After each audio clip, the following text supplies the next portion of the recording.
스가랴 12장입니다. 12장에서 14장은 특히 그날에라는 표현을 자주 반복해서 여호와의 날을 강조합니다. 12, 13장에서는 여호와의 날에 대한 여러 측면들이 드러납니다. 여호와의 날은 구원의 날만을 의미하지 않습니다. 여호와의 날은 궁극적으로 여호와가 중심이 되시는 날이고 여호와를 중심으로 언약 관계가 회복되는 날이기 때문입니다.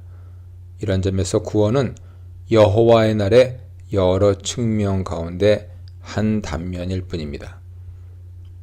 당연히 구원의 날이기도 하지만 그날은 애통의 날이고 죄 씻음의 날이며 하나님 사람이 구별되는 날입니다.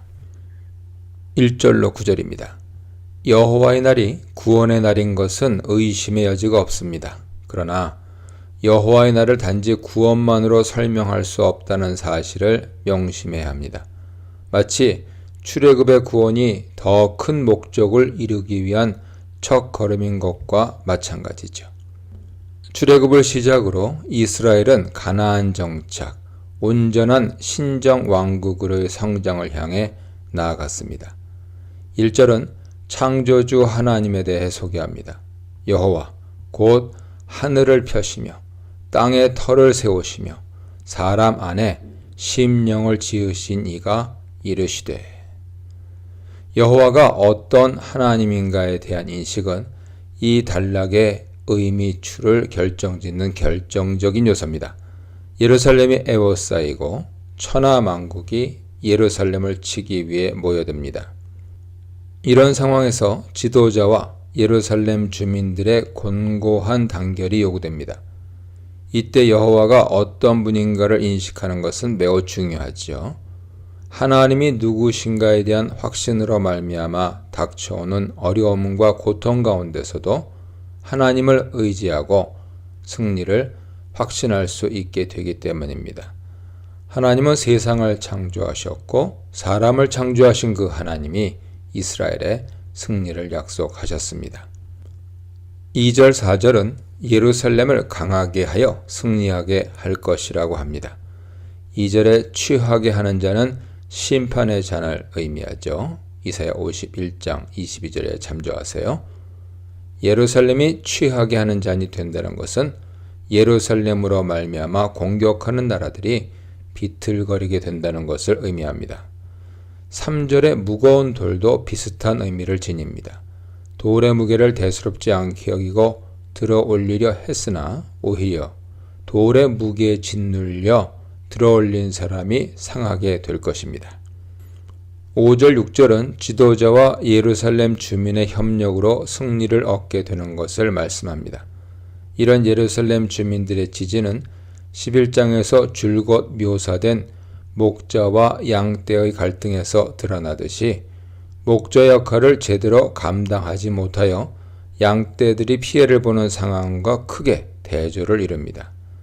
7절은 유다 장막이 우선 구원을 받는다는 사실을 이야기합니다. 7절에서는 세 구분되는 집단, 즉 유다 장막, 다윗의 집, 예루살렘 주민이 나오죠. 다윗의 집은 보통 다윗 혈통의 왕이나 왕조, 다윗의 가정과 가족을 가리킵니다. 그러나 여기서는 예루살렘 주민들과 나란히 사용됩니다.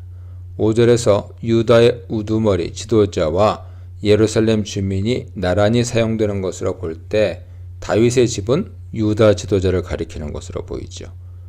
예루살렘 주민은 성 안에 산다는 이유로 더 안전하다고 느끼는, 즉 특권 의식을 지닌 계층을 가리킵니다. 유다 장막이라는 표현은 매우 생소하지만 장막이 집단을 가리키는 경우는 구약 성경 안에서 종종 발견됩니다. 시편 83편 7절 보세요. 여기서는 예루살렘 외부에 거주하는 일반 백성을 가리킵니다.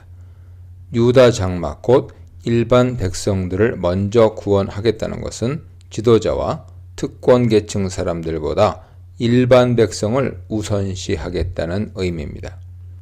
8절에 다윗 같겠고 라는 표현은 강함을 상징합니다.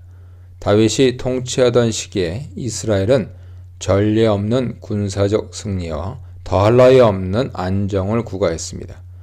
이스라엘을 둘러싸고 있던 대적들은 자취를 감추었고 이스라엘은 국가로서의 든든한 기반을 다지게 되었습니다. 유례없는 경제적 풍요로움에 사람들의 삶의 질은 높아졌습니다. 9절에서는 예루살렘의 철저한 승리와 이스라엘의 구원이 약속되죠. 이런 점에서 9절은 그날에 이루어질 예루살렘 구원의 완전성을 강조함과 동시에 단락을 매듭짓는 역할을 합니다. 10절로 14절입니다. 여호와의 날은 무엇보다 하나님과의 회복에 초점을 두는 날입니다. 그러므로 거룩하신 하나님 앞에서 그분의 백성은 정결하고 거룩해져야 합니다. 이는 출애굽의 역사에서도 교훈으로 알 수 있는 바와 같죠. 출애굽은 구원의 시작일 뿐입니다. 이후 이스라엘은 여호와의 백성다운 자들로 성장해 가는데 더욱 초점을 두어야 합니다.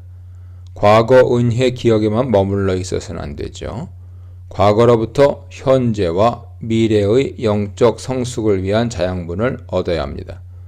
애통 가운데서 하나님을 경외하는 법을 배우고 자신의 삶을 하나님 앞에 선 존재자로 되돌아보아야 합니다. 내가 다윗의 집과 예루살렘 주민에게 은총과 강구하는 심령을 부어주리니 그들이 그 찌른 바 그를 바라보고 그를 위하여 애통하기를 독자를 위하여 애통하듯 하며 그를 위하여 통곡하기를 장자를 위하여 통곡하듯 하리로다. 10절의 애통은 개인에 대한 애통이라기보다는 하나님의 심판과 관련된 애통을 말합니다. 이 애통은 11절에서도 반복되고 12, 14절에서도 다시 주요한 화제로 등장합니다. 그리고 이 애통과 관련된 주제는 13장 1절로 6절의 회개 주제와 깊이 연관되어 발전해 갑니다. 한편 독자의 죽음을 기록한 것은 아니지만 아브라함의 독자 이삭이 죽음 직전까지 갔습니다. 독자를 위하여, 장자를 위하여 라는 표현은 소중히 여기는 자들을 잃은 슬픔을 통해 애통의 깊이를 강조하고 있습니다. 11절의 지명인 하다드림몬에 대해서는 논란이 있습니다.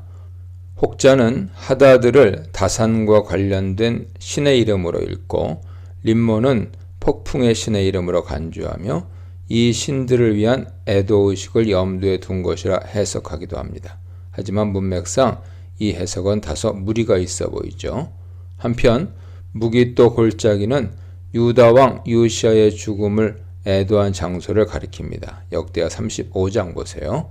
아마도 스가랴 저자는 무기또 골짜기에 더 구체적인 지명인 하다드림몬을 추가한 것으로 보입니다. 특히 역대하 35장 25절에는 예레미야가 그의 죽음을 위해 애가를 짓고 대대적으로 애통하며 그에 대한 기억이 오래 전해진 것이 기록되어 있습니다. 여기서도 기억할 만한 애통을 예로 든 것으로 여겨집니다. 1절 9절은 그날에를 반복해서 각각 내용들의 긴밀한 통일성이 유지되고 있음을 보여줍니다. 11절의 그날에라는 표현은 애통과 관련한 주제가 여호와의 날과 조밀하게 연결되어 있음을 시사하죠.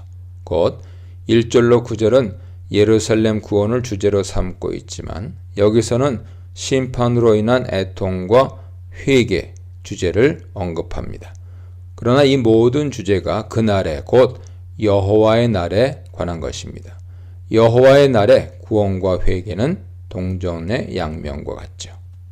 12절로 14절은 예루살렘 거주자뿐 아니라 온 땅의 사람들이 애통에 참여하게 되는 것을 강조합니다. 온 땅이 구원받기 전 사람들이 하나님 앞에서 애통하고 회개하며 정결하게 되는 것은 당연하죠. 12절의 나단은 선지자가 아니라 다윗의 아들을 가리킵니다. 사무엘하 5장 14절 보세요. 시므이는 레위의 자손이죠.